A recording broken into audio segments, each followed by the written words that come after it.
Estava com minha esposa e chegando lá, vimos nossa comida, estávamos aguardando. E imagine você, esposa, você se prepara para uma noite especial, para comemorar o aniversário do seu marido. Estávamos sentados, estava um ambiente gostoso. A ideia era termos uma noite agradável com alguns pastores amigos. E naquele momento que estávamos ali, minha esposa viu um suco. E quando o garçom vem trazendo na bandeja um suco de abacaxi com hortelã, aquela taça, meio litro assim, quando ele chegou, ele se atrapalhou e simplesmente derramou a taça e ela tomou um banho no início do jantar de suco de abacaxi com hortelã. Sabe aquele suco assim, saboroso, gostoso? Como você reagiria numa hora dessa, no dia do aniversário de alguém que você ama, num restaurante, um restaurante lotado, e imagine como você reagiria. E por isso que eu digo, queridos, eu quero começar falando nessa noite a importância de nós termos o nosso coração alinhado com o céu. Deu aquele silêncio, todas as mesas à volta parou, o garçom dá para imaginar como é que ele ficou. Ninguém vai para um restaurante, você que é mulher que está aqui, jamais com a ideia de tomar um banho de suco de abacaxi com hortelã. E nem o garçom saiu para trabalhar aquele dia pensando em derramar em cima de uma senhora, uma jovem senhora, uma taça de suco. E naquele poucos segundos, o que você vai fazer nessa hora? Vai reclamar, vai ordenar para minha esposa. E nós falamos, ele saiu, veio outra pessoa, apavorado ali, preocupado. Nós só olhamos para o outro, o garçom diz: olha, avisa o seu colega que isso está tudo bem, são coisas que acontecem. Nem nós viemos aqui para tomar um banho de suco, e eu tenho certeza que nem ele veio aqui para dar um banho de suco em alguém. Deus abençoe para ele, avisa o chefe para ficar tranquilo, está tudo bem, não aconteceu nada. Eu quero dizer uma coisa para você: você não vai ter controle sobre todas as coisas que virá à sua vida, mas se o seu coração estiver alinhado com o coração do Pai, com o céu, você saberá agir da maneira correta, mesmo nas situações complicadas da vida. Amém? Eu quero nessa noite, nos próximos minutos, falar sobre 4 passos para você, para eu, para todos nós termos uma vida vitoriosa. Se você tem hábito de anotar, tome nota. Eu vou começar pela primeira coisa: como eu posso ter uma vida vitoriosa? Em primeiro lugar, separe-se daquilo que te afasta da promessa de Deus. Você precisa se afastar. Esse é o primeiro passo para que você tenha uma vida abençoada e vitoriosa. Se afastar daquilo que te afasta da presença e da promessa de Deus. Nós precisamos ter clareza na nossa vida, como filhos de Deus que somos, que nem tudo aquilo que é bom para todos é bom para nós. Sabe por quê? Porque Deus tem algo específico para cada família, para cada pessoa, para cada um de nós que estamos aqui. Você que tem um jardim, que tem uma horta, ou mesmo que não tem, você vai concordar comigo. Quando um jardim ele existe, mesmo que você não semeie praga, de tempos em tempos, você vai ter que fazer uma limpeza nesse jardim, porque independentemente de você semear ou não, irá nascer algumas ervas daninhas. Você não semeou, mas você precisa arrancar, porque senão as ervas daninhas vão tomar conta de todo o seu jardim. Da mesma forma, na nossa vida existem atitudes, relacionamentos, pensamentos ou hábitos que não foram plantados por Deus. E se nós não tivermos coragem de removê-los da nossa vida, eles irão sufocar as promessas de Deus dentro de nós e na nossa família. Texto sagrado em Mateus capítulo 15, verso de número 13, disse Jesus assim: toda planta que meu Pai Celestial não plantou será arrancada. E meu conselho para você nesta noite é: não se apegue àquilo que não vem do céu. Muitas coisas que não é do céu virá até a sua vida, ou no seu casamento, na sua família, na sua vida emocional, espiritual, financeira. Pode ser um relacionamento tóxico, pode ser uma mesa que Deus não lhe quer sentar naquele lugar, pode ser hábitos, pensamentos ou caminhos que não foram plantados por Deus. E se você não arrancar aquilo que Deus não colocou, se tornará um peso para você na sua caminhada. Nós precisamos aprender a dizer não, porque não também é resposta. Não sei se você pode dizer isso para quem está perto de você, à sua volta. Fica com um sorriso bonito no rosto para essa pessoa. Não também é resposta. E nós precisamos dizer não para tudo aquilo que não faz parte da geografia divina para a nossa vida. Para vivermos a promessa, nós precisamos ter coragem de arrancar tudo aquilo que Deus não plantou na nossa vida. Ouça, se você não arrancar o que Deus não plantou, isso vai tomar espaço das promessas de Deus. E eu quero liberar uma palavra profética sobre a sua vida. Você que está aqui, você que está online, que o Senhor lhe dê coragem, ousadia do céu, para você arrancar tudo aquilo que Deus não semeou na sua vida. Você pode louvar o Senhor nessa noite, aplaudindo Ele nesta noite. Aleluia. Segundo passo para que você tenha uma vida vitoriosa é este: caminhe com foco e com propósito. A nossa vida, ela é resultado da nossa intencionalidade ou da falta dela. Se você analisar a sua vida e fazer um resumo, neste fim de agosto de 2025, você está vivendo aquilo que é resultado da sua intencionalidade ou da falta dela. O apóstolo Paulo, ele dá um exemplo claro do que é ter foco, do que é caminhar com propósito, do que é ser intencional. Em Filipenses capítulo 3, versos 13 e 14, ele diz assim: irmãos, não penso que eu mesmo já tenha alcançado, mas uma coisa faço. Talvez você veio aqui nesta noite à espera de muitas respostas, de muitas decisões. Talvez como Paulo, basta uma coisa, e ele diz: esquecendo-me das coisas que ficaram para trás e avançando para as que estão adiante, eu prossigo para o alvo. O que Paulo está nos dizendo nesta noite na campanha da vitória? Ele não vivia no modo automático. Nós não podemos viver no modo automático, porque nada vai acontecer por acaso na vida das pessoas que andam com Deus. Cada decisão, cada passo que nós damos, precisamos ser tomados com propósito, direção e clareza, não por impulso ou por conveniência. Nós não podemos andar guiados pelos nossos impulsos. Há um texto sagrado, eu vou citar o texto, leia em casa com calma, em Gênesis capítulo 13, o versículo 11, nós vemos a separação de uma família, Abraão e Ló. Eles precisavam se separar, a terra era grande, havia confusão entre os pastores deles, e eles decidiram que era momento de seguir caminhos distintos. E nós vemos no capítulo 13 de Gênesis, o verso 11, Ló tomando uma decisão baseada na emoção e naquilo que os olhos deles viam. A campina do Jordão, diz o texto, que era como o jardim do Senhor. Mas deixa eu dizer algo para você: nem tudo que parece é. Cuidado com a aparência dos olhos.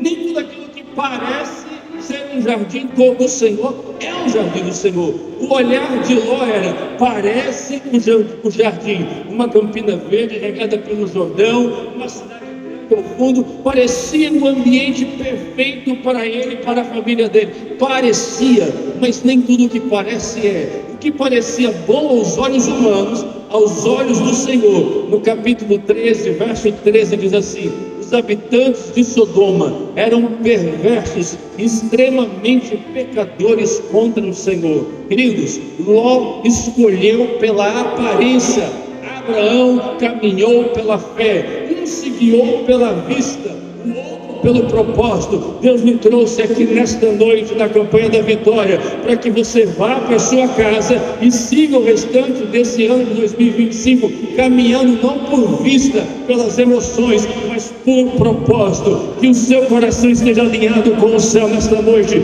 e você viva os propósitos que Deus preparou para você. Amém? Quem não vive por propósito acaba vivendo por distração. Deus não te chamou para viver uma vida distraída, mas te chamou para você viver com foco e propósito. Amém?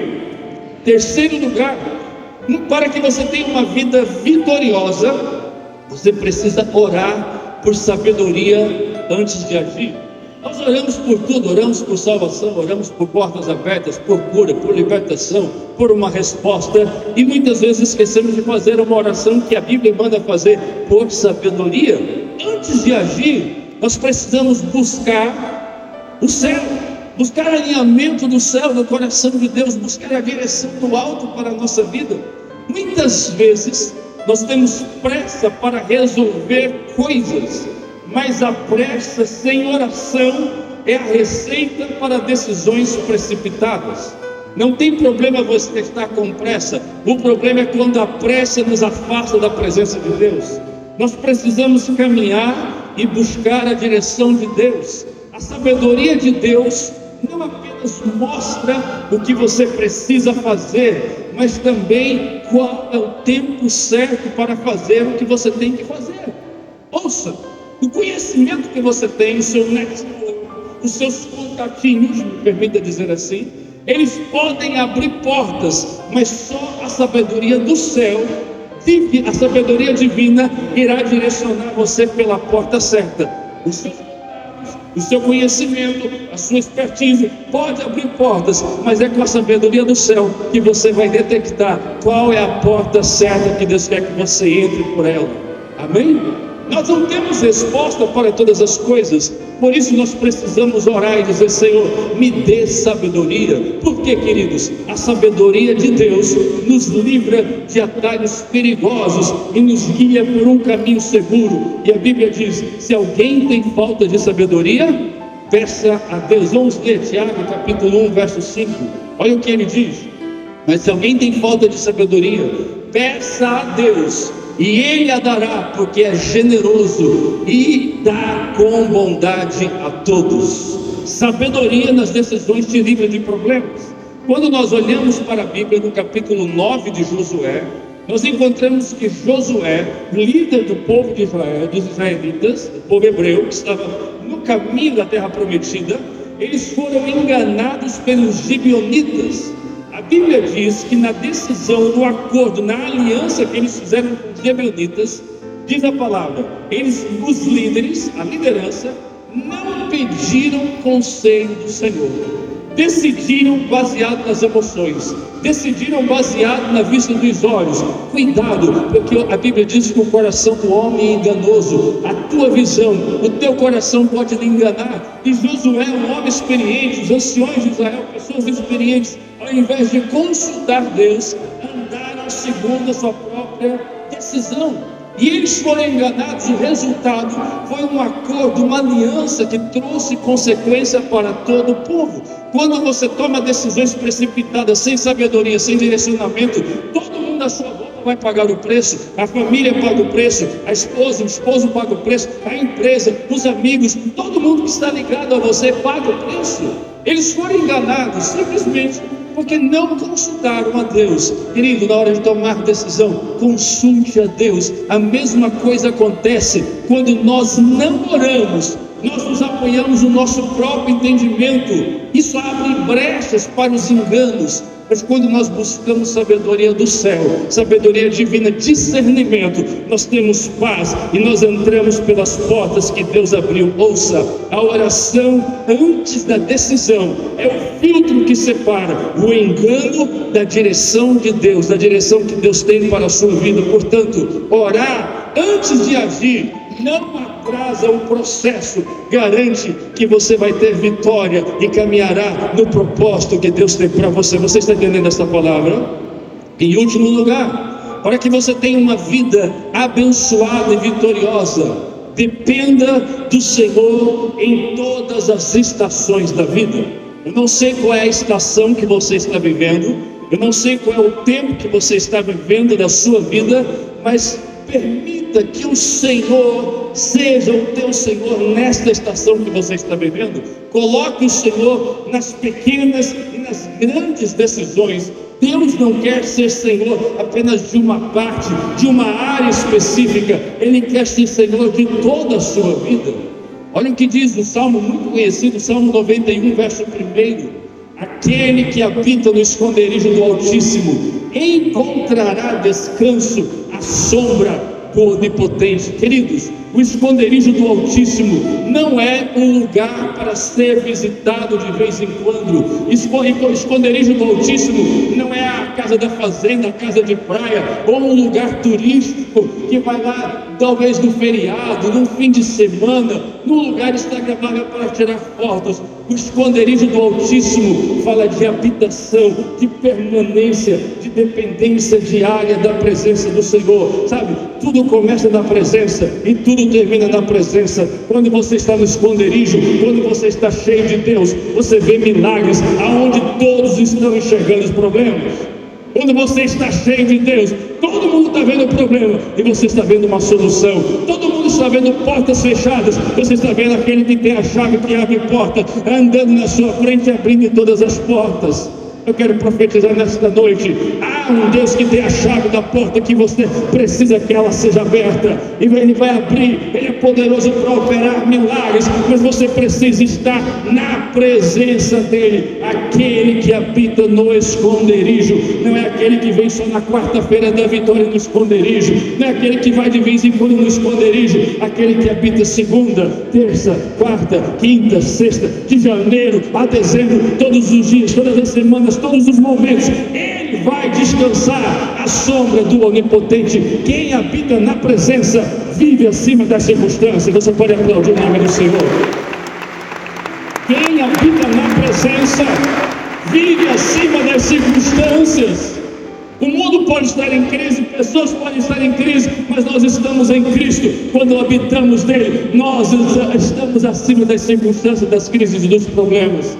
Em janeiro deste ano, estava indo para a cidade de Aracaju, saí daqui, peguei um ônibus até o aeroporto de Guarulhos, ia dar mentoria para os pastores da Rede Inspira, onde sou mentor daquele estado, e eu entrei no avião, era 13h30 da tarde daquele sábado, no meio de janeiro. Entrei no avião, comi, bebi, orei, dormi. 2h20 depois, quando estava chegando em Aracaju, o piloto deu boas-vindas, falou da temperatura, agradeceu por aquela companhia, e de repente uma voz muito audível, não estava sentindo nada, talvez como você, isso daqui não havia nenhuma presença sobrenatural perceptível dentro do avião, e de repente uma voz do nada falou comigo assim: Harry, você entendeu o que é se mover em mim? E na hora veio o texto de Atos 17:28, nele vivemos, nele nos movemos e nele existimos. Nele vivemos, nele existimos e nele nos movemos. Eu disse: fala mais, Deus. E o Senhor diz: você saiu da sua casa, você foi para o aeroporto, você comprou a passagem, passou no check-in, passou no raio-x, entrou no avião, apertou o cinto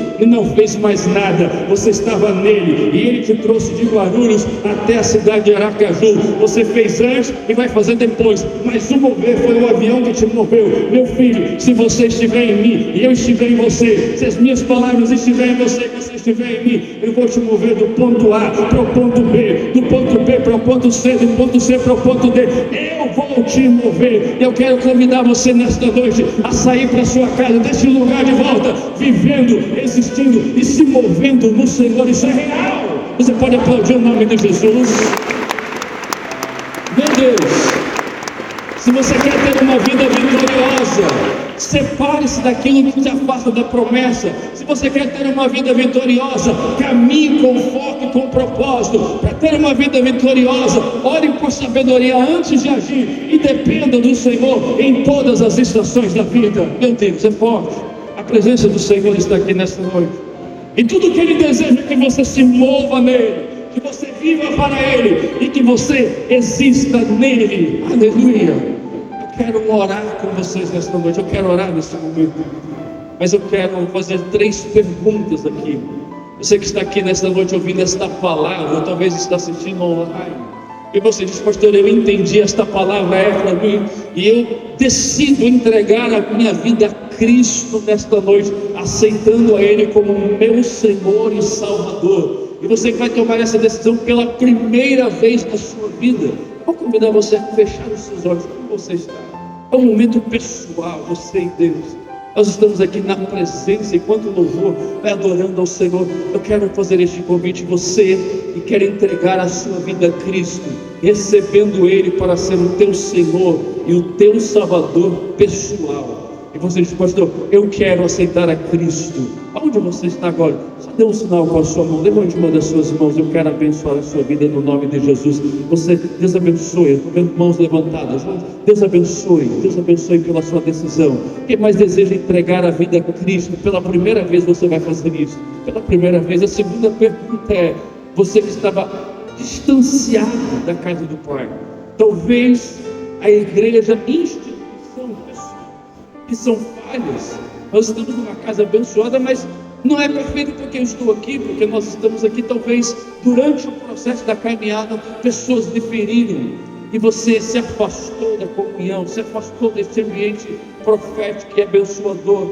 Mas nesta noite você entende que é o momento de você retornar à casa do Pai, retornar para a família do Senhor. E você diz: pastor, eu quero reconciliar com Deus e com a casa do Pai nessa noite. Onde está você? Levante uma das suas mãos. Eu quero abençoar. Deus abençoe, Deus abençoe, Deus abençoe. Mãos levantadas aqui. Que decisão tremenda. E a terceira pergunta nesta noite: você que ainda não se batizou, o que é o batismo? É uma decisão pública de algo que aconteceu aqui dentro. É uma declaração de fé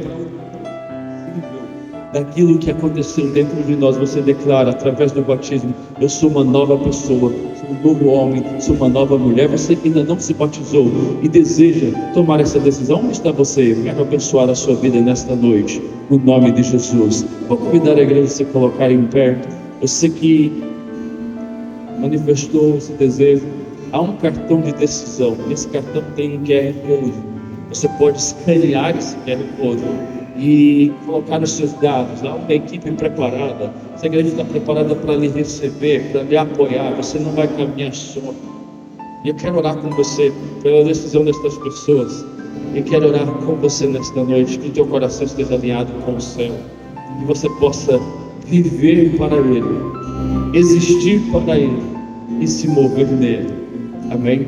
Se nós fizermos isso, nós viveremos milagres extraordinários e desfrutaremos de uma vida abundante.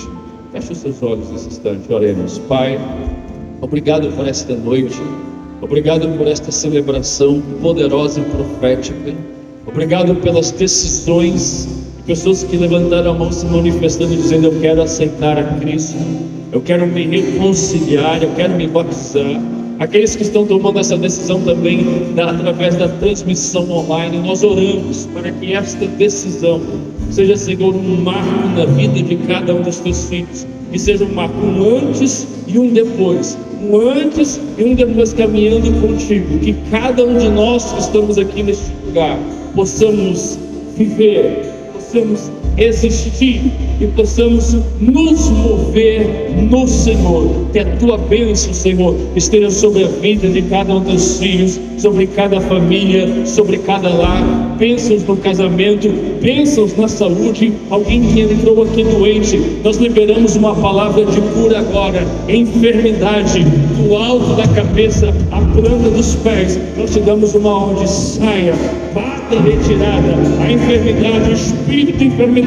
Deixa agora esta vida, no nome de Jesus. Jesus Cristo lhe dá saúde. Oramos por saúde financeira, saúde na família, saúde nas emoções, dos sentimentos, na vida profissional, em todas as áreas. Que a bênção do Senhor esteja sobre a sua vida, sobre a sua família, sobre a sua casa. Você pode aplaudir o nome do Senhor. E se gostou, se inscreva aí. Beijos, abraço, Deus abençoe, até a próxima.